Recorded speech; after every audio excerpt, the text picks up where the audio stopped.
At the United Nations, it's often the voices of powerful nations that dominate.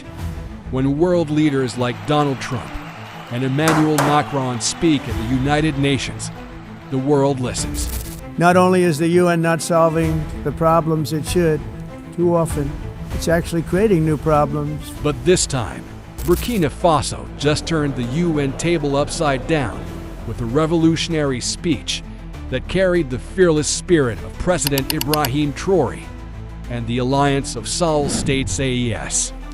It is my great honor and privilege to address you on behalf of President Captain Ibrahim Traoré. It was not just the Prime Minister speaking. It was Ibrahim Traoré and the AES speaking through him. His words echoed Traoré's uncompromising vision. Africa will no longer bow to injustice, silence, or dependency. The speech described the UN anniversary as an embarrassing fiasco, a collective disappointment, and a structural failure. Rather than being a cause for celebration, this anniversary is in fact akin to looking at an embarrassing fiasco, a collective disappointment, and a structural failure. After 8 decades, the UN has failed to meet the moment, leaving Africa with shattered dreams, insecurity, and continued exploitation. 3 jihadist attacks in northern Burkina Faso since May have killed about 50 civilians, Human Rights Watch said on Monday. In a new report, the NGO blamed the attacks on 2 groups, the Al-Qaeda-linked JNIM and the Islamic State in the Sahel province. And moving on, let's turn our attention to West Africa. The junta-led Mali is battling a security crisis.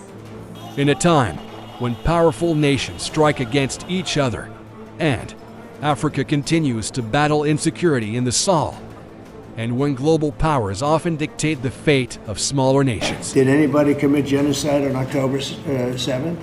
Burkina Faso's Prime Minister rose to challenge the UN system itself. The unresolved crises that are so numerous, the most emblematic of which is the conflict between Israel and Palestine, which has lasted too long. Burkina Faso exposed the sinful inaction of the international community, the insecurity that has undermined Sahel states, and the outdated Security Council that refuses to reform.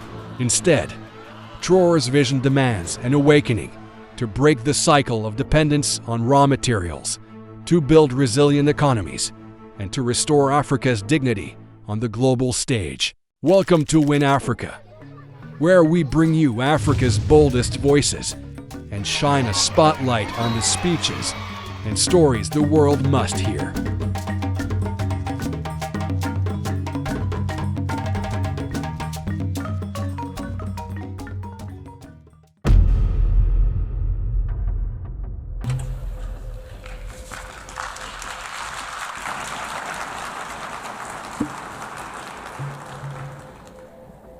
Madame la Présidente, Madam President, Secretary General of the United Nations,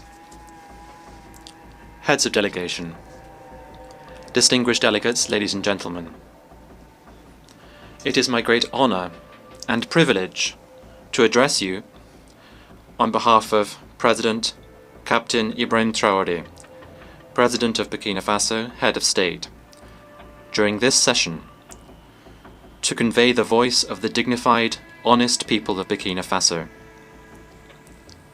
I would therefore like to convey fraternal greetings to you, to all citizens of the world committed to peace and freedom. Madam President, on behalf of Burkina Faso, I would like warmly to congratulate you upon your election to the presidency of this, the 80th session. Your election bears witness to the trust of the international community in your leadership, your ability to listen to other views, and to dialogue. In Burkina Faso, you will find a sincere, constructive, and committed partner.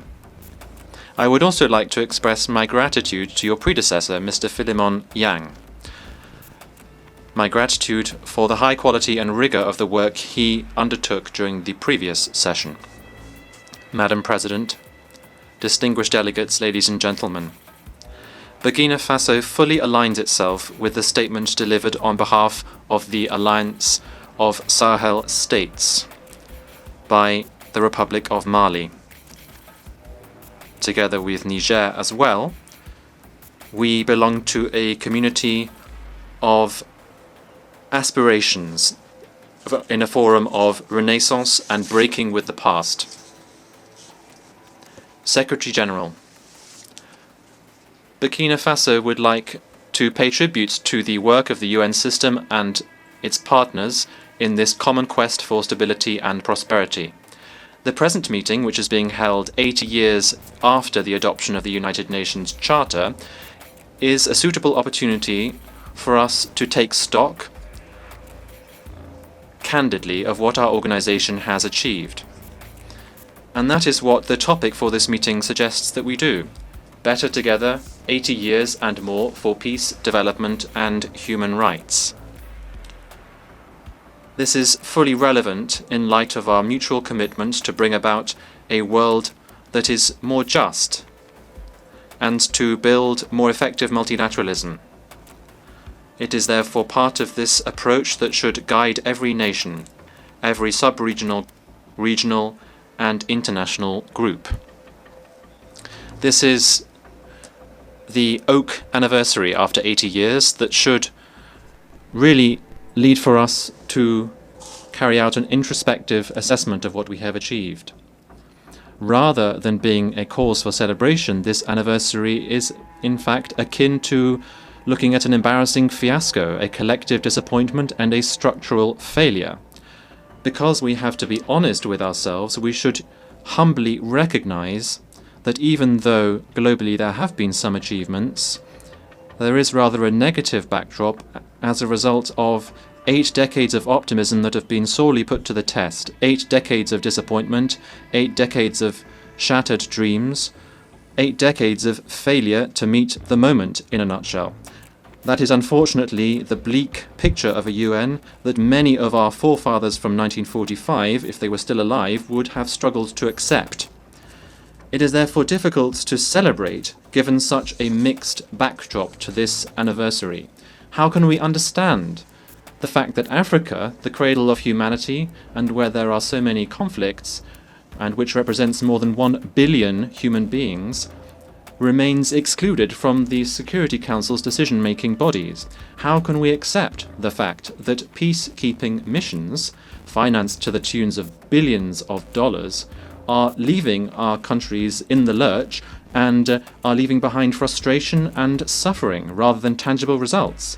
The causes of this collective failure are well known to all, notably the member states themselves, who, after 8 decades, have, within this General Assembly, devoted their energies to defend noble causes and to propose realistic reforms without being successful in this quest.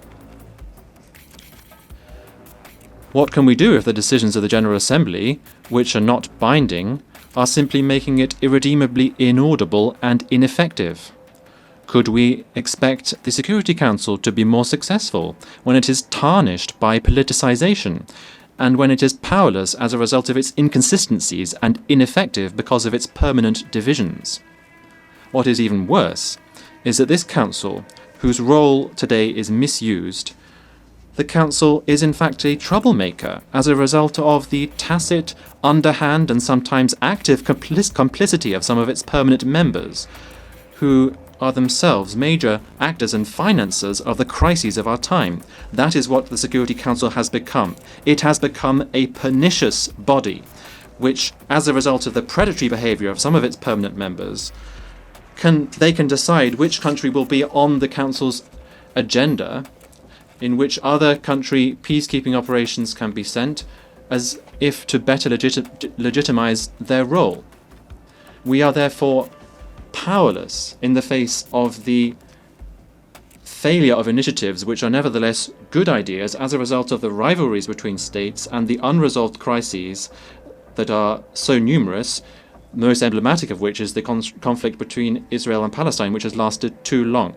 The sinful inaction of the international community in the face of lack of trust and the authority of states which have been undermined by terrorists.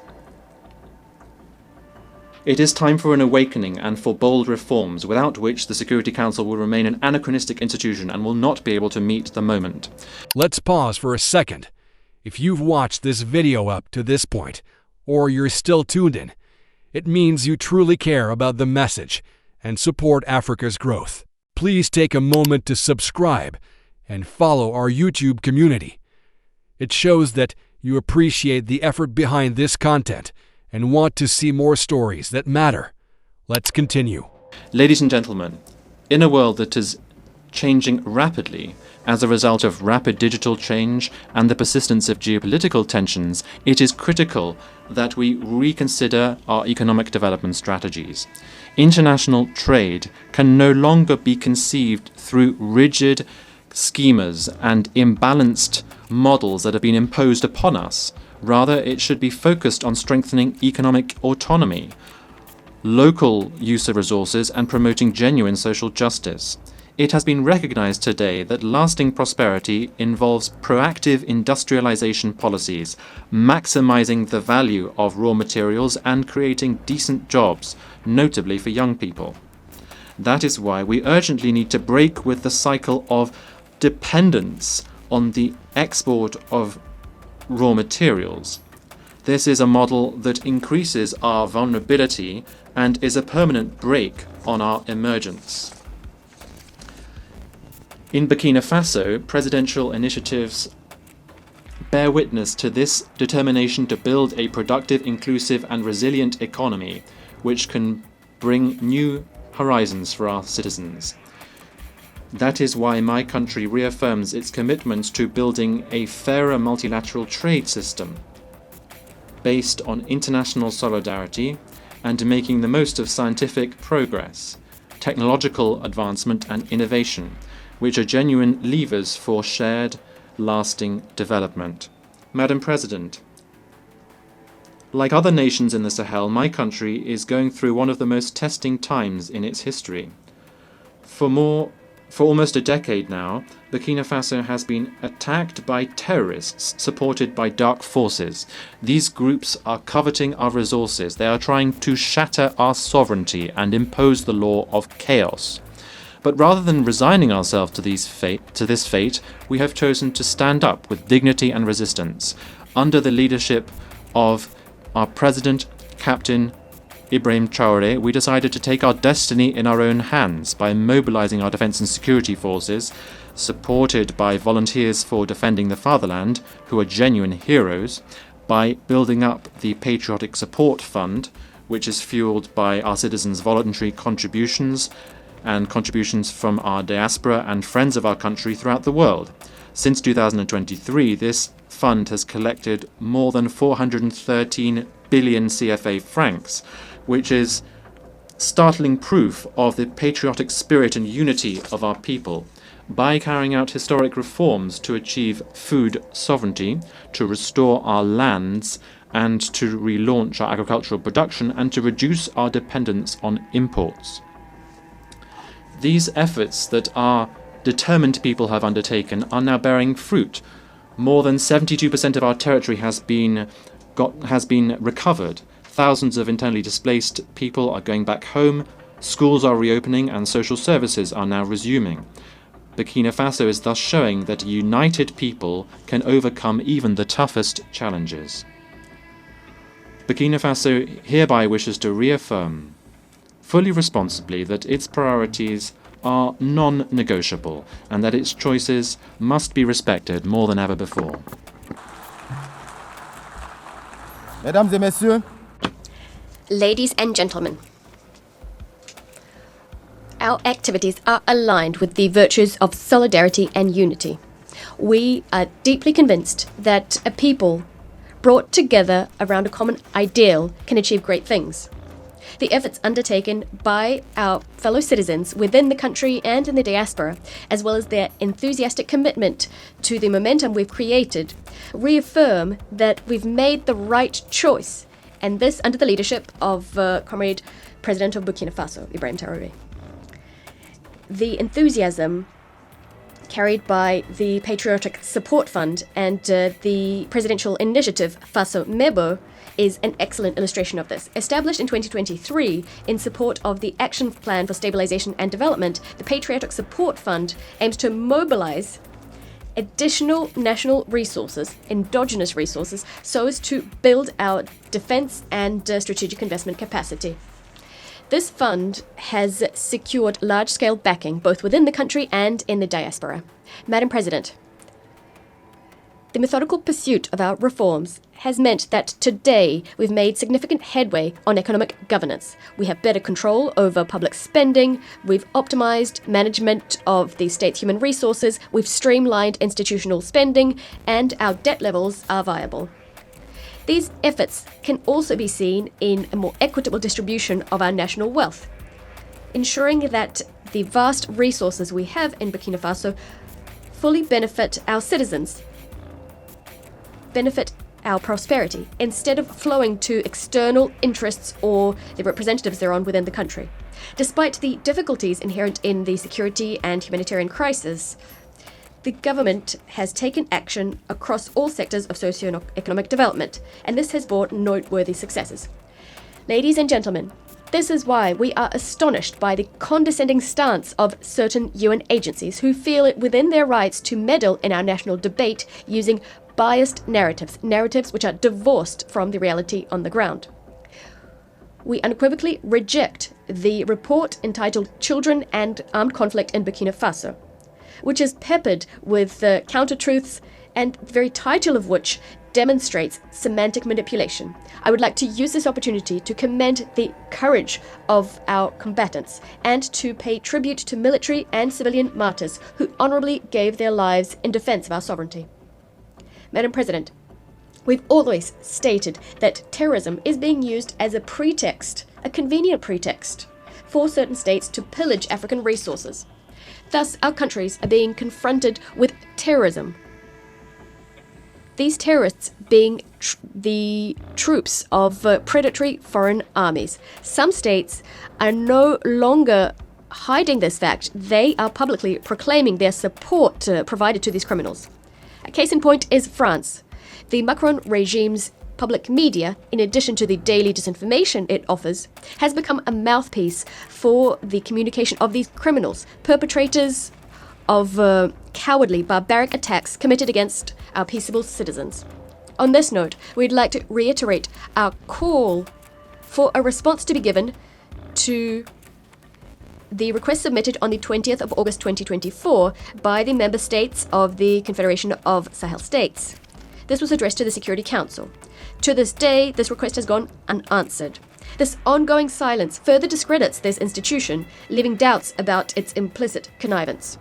What's even more concerning is the fact that some members of the Security Council are continuing to trample over Resolution 1373, which is actually binding. This resolution imposes the suppression of terrorism financing, strengthening border controls, and enhanced international cooperation. In the Sahel, we've taken note of this reality. As a result, we've adapted our security arrangements to the reality on the ground, in addition to revising our modalities of cooperation with certain countries. Madam President, we remain convinced that the United Nations should be the framework for dialogue and cooperation. But what we're calling for is a renewed partnership underpinned by mutual respect, equality, and genuine solidarity. Ladies and gentlemen, confronted with common threats and external interference, Burkina Faso, Mali, and Niger have pooled our forces so as to establish the Confederation of Sahel States. The ASS is not a retreat, it's not a way of turning inwards, not at all. It is us asserting that we have the right to determine what happens to us, to pinpoint our own priorities, and to craft regional cooperation that exclusively serves our people. This choice is a matter of dignity. We are refusing a system whereby our countries were all too often used as a territory for the maneuvering by foreign players in pursuit of foreign agendas. It is our willingness to be the agents of our history, to write ourselves the future our children will live out. The ASS is in keeping with the fight of Pan-African figures such as Thomas Sankara, Patrice Lumumba and Kwame Nkrumah. Today, a new generation of leaders is taking up the baton. Firmly convinced, and this conviction brimming with inspiration, the inspiration given by the father of the August 1983 revolution, the idea that only struggle liberates. Madam President, Africa, for 80 years now, has sought to claim its legitimate place on the Security Council. It is high time to deeply reform our organization. Specifically, what we need is to introduce a bold Security Council reform, granting Africa a permanent seat on the Council. We must also improve resource management to make the United Nations more effective, to bring it closer to the people it claims to serve. We must also staunchly address the structural causes of international injustice, whether that be terrorism that's been instrumentalized by some, the embargo on Cuba, sanctions against Venezuela, Russia, Nicaragua, inter alia, and the Israeli-Palestinian conflict, the impasse that surrounds it. There's also the role to be played by China in our future. There's also the specific case of the Bolivarian Republic of Venezuela. We'd like to reiterate our unswerving support to the Venezuelan people, which for decades has suffered campaigns of isolation, illegal sanctions, and constant provocations. Faced with this flagrant interference in the sovereign affairs of this nation and this economic attack, which has disastrous humanitarian consequences, we'd like to express our solidarity with this country, Venezuela. Venezuela, which is resisting with dignity so as to maintain its right to craft its own destiny, free from ultimatums and foreign diktats. We appeal to reason and to diplomacy to end all hostile actions directed against Venezuela. Mr. Secretary General, I would now like to address you. It is high time for our organization to change paradigms, because today the United Nations finds itself in the same situation as the defunct League of Nations. The UN isn't able to make its voice heard, to ensure that its own principles are upheld. It's not capable of ensuring compliance with its decisions and resolutions by the powers that be. It's incapable of ensuring respect for international law, of settling many conflicts, or ensuring that it lives up to the task of addressing current challenges. Mr. Secretary General, you have an excellent opportunity to go down in history by shouldering your responsibilities to enact an in-depth transformation of the United Nations, on which so many hopes were pinned when it was established. You have the support of millions of people the world over to turn the organization into a genuine guarantor of peace and security in our world, instead of an instrument of domination in the hands of whoever is currently the mightiest. Despite the various pressure, despite all the power plays, we know that you have the ingenuity to liberate the organization and to ensure it is up to the task of our common ambition. Madam President, turning to development issues, Burkina Faso applauds the holding of the 4th International Conference on Financing for Development. It is our hope that the conclusions drawn in Seville will contribute to the advent of a financial architecture that's more equitable, which respects the sovereignty of states and support genuine transformation of developing countries. In a similar vein, it's absolutely vital to address the factors which serve as a brake on the full implementation of the Sustainable Development Goals, which are supposed to enact positive transformation in our world under the auspices of the United Nations. Ladies and gentlemen, 80 years after the penning of the UN Charter, our organization has not fulfilled the hopes pinned on it in 1945, far from it. 80 years on, our world brims with injustice and suffering.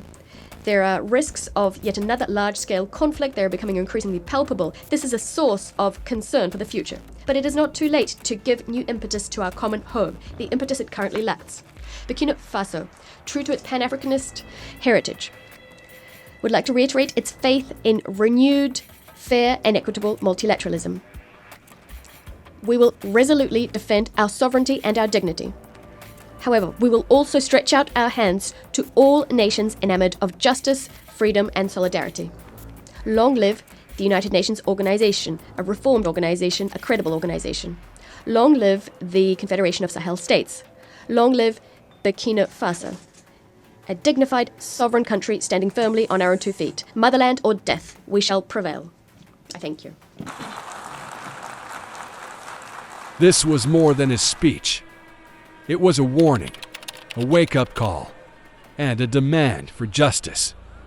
Burkina Faso reminded the world that Africa is no longer content with silence, dependency, or outdated systems that ignore its reality. Do you believe this was a turning point for Africa's voice at the UN, or will the world powers continue to ignore these calls? Share your thoughts below.